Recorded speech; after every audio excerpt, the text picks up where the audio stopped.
അതിന്റെ ഇടയിലൂടെ റൂമർ ഇറക്കി ആലപ്പുഴയിലൊരു തങ്ങൾ ഗ്രൂപ്പ് മാറിയിരുന്നു. തങ്ങളെന്ന് വിളിക്കുമോനെ, ആലപ്പുഴയിലുള്ള തങ്ങള് മുബാറക്കിന്റെ സനത് കിട്ടാത്തത് കൊണ്ട് ഗ്രൂപ്പ് മാറി എന്ന് പറഞ്ഞു. ആ തങ്ങളെ ഞാൻ ഇന്നിവിടെ പരിപാടിക്ക് കൊണ്ടുവരാൻ നോക്കി. പക്ഷേ തങ്ങൾക്ക് ഇന്ന് മണ്ണാർക്കാട് ഒരു പരിപാടി ഉണ്ടെന്ന് പറഞ്ഞു. ഞാൻ സ്റ്റേജിൽ നിന്ന് വിളിക്കുമെന്ന് പറഞ്ഞു. തങ്ങൾ ഫോൺ അറ്റൻഡ് ചെയ്താൽ ഇൻഷാ അല്ലാഹ് നിങ്ങൾക്ക് ഇവിടെ കേൾപ്പിച്ചു തരാം. തങ്ങൾ ഗ്രൂപ്പ് മാറിയിട്ടില്ല. നിങ്ങളുടെ അവസാനത്തെ പുൽത്തുരുമ്പ് കൂടി ഇതാ പൊട്ടിത്തെളിഞ്ഞു പോയിരിക്കുന്നു. ഫോണിൽ കിട്ടിയാൽ തങ്ങൾ തന്നെ നേരിട്ട് സംസാരിക്കും. ഇനി തങ്ങളുടെ ഫോൺ നമ്പർ വേണമെങ്കിൽ അത് ഞാൻ പറഞ്ഞു. ഫോൺ നമ്പർ ഇൻഷാ അല്ലാഹ് പറഞ്ഞു. തങ്ങൾ നോക്കണേ. തങ്ങളെ ഞങ്ങൾക്ക് വേദിയിൽ പ്രസംഗം നടന്നുകൊണ്ടിരിക്കുകയാണ്. ഇവിടെ മറ്റു വിഭാഗത്തിന്റെ ആളുകൾ വന്നിട്ട് തങ്ങൾ ഗ്രൂപ്പ് മാറി എന്നൊരു പ്രചരണം നടത്തിയിട്ടുണ്ടായിരുന്നു. അതുകൊണ്ട് അതിന്റെ വസ്തുതകൾ ഇവിടെ സദസ്സിൽ അൽഹംദുലില്ലാ നിരവധി ആളുകൾ ഇത് കേൾക്കാൻ വേണ്ടി എത്തിയിട്ടുണ്ട്. തങ്ങൾ അതിന്റെ സത്യസന്ധമായ വിവരം ഒന്ന് പറഞ്ഞു കൊടുക്കണം. തങ്ങളുടെ നമ്പർ ഇൻഷാ അല്ലാഹ് ഞാൻ ഇവിടെ പൊതുജനങ്ങളോട് പറഞ്ഞു കൊടുക്കും. തുടങ്ങാം.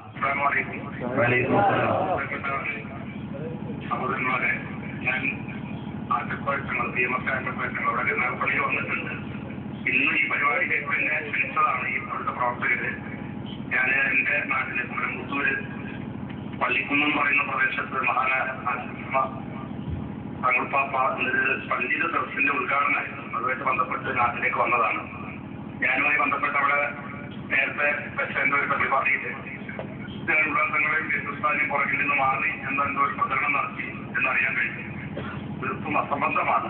ഷെദറും പാർക്കുമായി ബന്ധപ്പെട്ട് ഈ ഇപ്പോഴല്ല 2-2.5 മാസങ്ങൾക്ക് മുമ്പ് എന്നോട് ചില കാര്യങ്ങൾ അത് ചോദിച്ചിരുന്നു.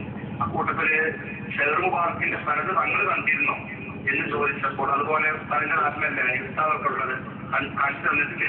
അന്ന് ഞാൻ കണ്ടിട്ടില്ല. അതിൽ തന്നെ മനസ്സിലാക്കാതെ ഞാൻ കാണാത്തതുകൊണ്ട് അത് കണ്ടിട്ടില്ല എന്ന് പറഞ്ഞു.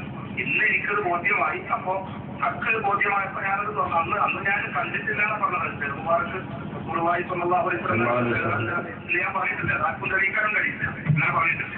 മറിച്ച് അത് ഞാൻ കണ്ടിട്ടില്ല എന്നാണ് ഞാൻ പറഞ്ഞത്. ഇപ്പോ അതുമായി ബന്ധപ്പെട്ട് പല സ്ഥലങ്ങളും ക്ലിപ്പിങ്ങും അതുപോലെ തേജസ് മാധ്യമം ഈ 2 പത്രങ്ങളിൽ 2 വകയുടെ പത്രങ്ങളെ നടത്തുന്നത് ഞാൻ പലത് കാണണമെന്ന സമസ്തയുടെ ന്യായം സത്യം എന്ന് പറഞ്ഞ ഒരു വാർത്ത വന്നിരുന്നു.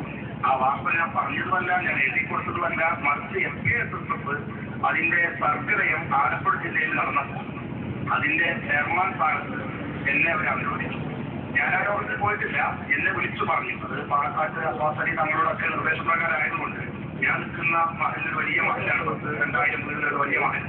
അതുകൊണ്ട് അവിടെ മൊത്തത്തിന് വേണ്ടി നമ്മൾ എല്ലാ പരിപാടികൾക്കും പോകാറുണ്ട്.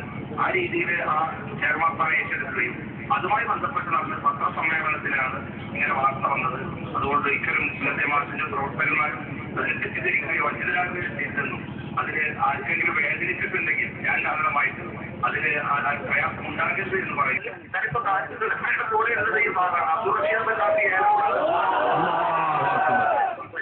തങ്ങളിപ്പോ ഈ വിഷയങ്ങൾ സംസാരിക്കുന്ന വേദിയിൽ പങ്കെടുത്തുകൊണ്ടിരിക്കുകയാണ് എന്നാണ് തങ്ങൾ പറയുന്നത്. അല്ലാഹു തആല തങ്ങൾക്ക് ദീർഘായുസ്സും ആഫിയത്തും നൽകട്ടെ. എന്നും ഹക്കിന് വേണ്ടി നിലകൊള്ളാനുള്ള തൗഫീഖ് അല്ലാഹു നമുക്കെല്ലാവർക്കും നൽകുമാറാകട്ടെ. ഇൻഷാ അല്ലാഹ് പരിപാടി കഴിഞ്ഞ് തങ്ങളോട് ഞാൻ വീണ്ടും വിളിക്കുന്നതാണ്. തങ്ങളുടെ നമ്പർ ഇവിടെ വിശ്വാസതയ്ക്ക് വേണ്ടി ആവശ്യമുള്ളവരുണ്ടെങ്കിൽ ഞാൻ കൊടുക്കുന്നതാണ്. അസ്സലാമു അലൈക്കും. അപ്പോൾ നബി സല്ലല്ലാഹു അലൈഹി വസല്ലം തങ്ങളുടെ ഷെയർ മുബാറക്കിന്റെ സനദില്ലാത്തത് കൊണ്ട് ആലപ്പുഴയിലെ തങ്ങളെ ഗ്രൂപ്പ് മാറി എന്ന് പറഞ്ഞല്ലോ. പറഞ്ഞ കുട്ടികൾ അവിടെ വരൂ, തങ്ങളെ ഗ്രൂപ്പ് മാറിയിട്ടില്ല. അല്ലാഹുവേ, എന്തൊരു ഗതികേടാണ്.